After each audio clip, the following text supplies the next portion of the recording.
Jimmy, how's the knees after the backflip? I was about halfway up and I went, oh, fuck, how am I going to land this?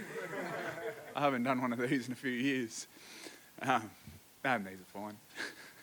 Do you really enjoy that moment where you media, you sort of don't enjoy the fight? Obviously, is what you're good at.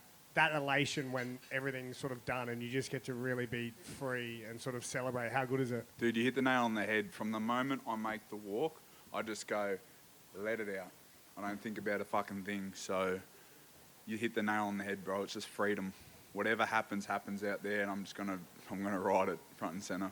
Now, the broadcast talked about even the moment when, a few fights ago, when you put the gloves down and they talked about the mentality and all that sort of stuff. Do you feel like it's almost time to sort of just fully move on? I balance my life, I balance my fighting, this is what it is now. Dude, once again, spot on. Like, I had that little bit in the lead up to this one where I was just like, you know what, I'm just sick of talking about it. Let my actions speak louder than my words now. You know, I'm sick of saying I'm back. I'm sick of saying, oh, it was really rough. I'm sick of saying all this bullshit. Let's just focus on here and now. And did you watch the main event? What was your thoughts? I just caught the ending of it. Fucking Carlos is a jet, bro. He's a jet. Just that ending. But I didn't see the whole thing. I was sort of in my own little world.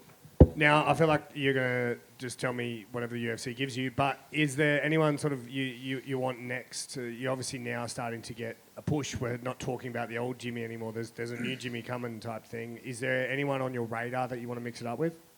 Whoever Mick Maynard puts in front of me in February in Sydney can cop it.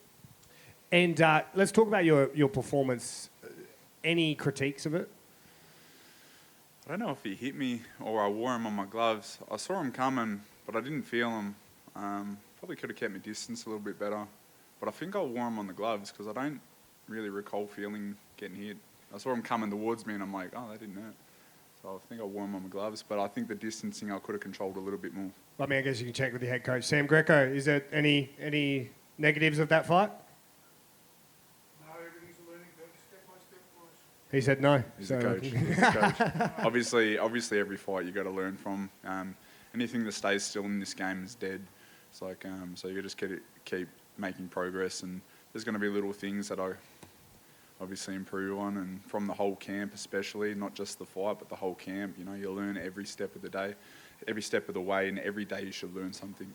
And people have talked a lot about like the emotional side, the mental side of your career and how you've evolved. How much have you evolved physically since last fight? A lot, I suppose. It's all mental for me, man. I've always had the physical gifts. I'm super talented, but my mind has matured. And where the mind goes, the body follows. So it's pretty much all mental for me. And finally, any beers tonight? Couple. Beers and karaoke tonight. That's what I'm feeling. What's your karaoke song? Anything by Crute, I reckon I'm gonna rip the fuck into. Do you wanna give it a crack now? Can you take me higher? Yeah, let's go. That was beautiful, Jim. Voice of an angel, my friend. Talking about that evolution from a fighting perspective, I was wondering if you could take us inside that a little bit.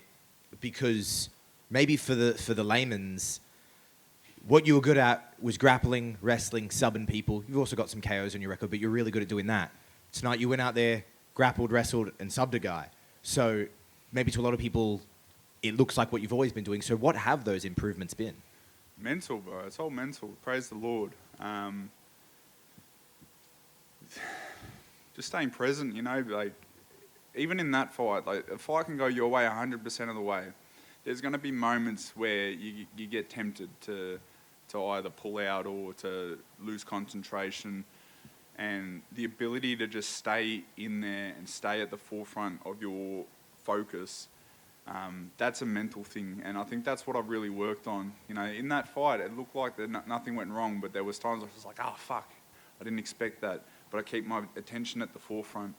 And that's all Jesus Christ, man. That's just what the lessons he's taught me. Did you know you were going to do the backflip, or was it something that just came to you in the moment? I've done one before. I did one in Abu Dhabi, but they didn't get it on camera, the pricks. But I actually landed on my feet on that one. So this one I landed on my knees, but I tried at least. The official, record will go down and saying you won via submission via rear naked choke. It almost looked like a what is that move? What did the SDFU. or the SCF or what did the Iron Sheik do? Oh, The camel clutch. Yeah, someone tagged me in that too. Yeah. So do you think it was the choke, or were you just like bending his spine in half? No, I had I grabbed his neck and twisted. That's what I called it. Nah, I had under there. So it pushed was up. the choke? It was a choke. I was gonna let it go because I'm like, oh, this doesn't feel on. And then I looked down, he's grimacing. I'm like, oh no, I'm not letting this go. So that was another thing, like being present in the moment. I looked down and I seen him grimacing, and I made a decision to keep on it because I could see, and I made a decision. So that's a big evolutionary growth thingo, whatever you want to call it, right there. Congratulations on the win. Cheers, bro. Hey, Jimmy. What's up, man? You talked about kind of the mental growth and that sort of thing. Being before the fight and here, I feel like we're getting two different Jimmys. You're a man with a few words on media day, and now you're an open book. So kind of what's your mentality going into the fight, and how does it compare to post-fight? I'm always just trying to be authentic, man. Maybe before the fight I'm a bit grumpy, I'm cutting weight, I can't really be fucked talking to you. But now it's like, whatever, you can have me. Before I have to be a little bit guarded, maybe. I don't know, I'm just always trying to be authentic. It's never any conscious decision, it's just me being me. And can you tell me about the energy and your feeling from the crowd after that win? Oh, they loved it too. I loved it. I love it. I love the Australian crowd. It lifts you up. As soon as my music hits and the crowd roars, whatever cloud is around you just lifts. It's a beautiful thing. And on media day, I asked about Avatar. Did I see you got a lion turtle as well above it, or am I mistaken? No, it's a foo lion. Yeah. It's a foo lion. So they represent like guarding and that Avatar tattoo I got with my family, that we all got a different sign, and the idea is that foo lion is protecting the family, Cool. Congratulations, mate. Thank you, bro. I got one quick bonus one. Talking about the crowd, I'd never noticed it before until this was the first one. There was like a "Let's Go Jimmy" chant. You were like a beloved guy in the scene, and I really feel like there was a lot of outpouring there tonight. I know you just touched on it, but like, do you notice the "Let's Go Jimmy" chants and stuff? And what does it mean to be so beloved by the crowd? It's, when you say it like that, man, it might make me a bit emotional. I just look out and I see myself. I'm no different to the people out there. I just got to decide what I wanted to do early on in life. I think Australians need to come together and stop being so divided. And if I can get a chant and bring people together, that's pretty special. Congratulations, Jimmy. Thank you, bro.